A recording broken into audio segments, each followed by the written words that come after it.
બાળકો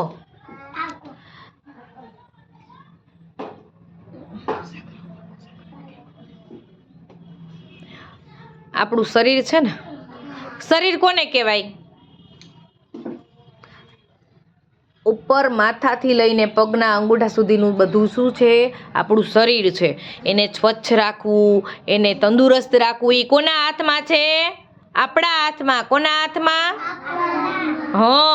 કારણ કે શરીર સ્વસ્થ અને તંદુરસ્ત હશે તો આપણે નિરોગી રહેશું. દવાના ટીકડા લેવા પડશે નહીં. પછી આપણે હોસ્પિટલે જવું પડશે નહીં. તો શરીરને તંદુરસ્ત રાખવું પડે ને. તો સૌથી પહેલા સવારમાં ઉઠતા વેત શરીરને સ્વચ્છ રાખવા માટે શું કરવાનું? બ્રશ કરવાનું. બ્રશ કર્યા પછી નાવાનું, તૈયાર થવાનું. આ રોજની આપણી દિનચર્યા કરવી પડે ને તો શરીર તંદુરસ્ત રહીએ.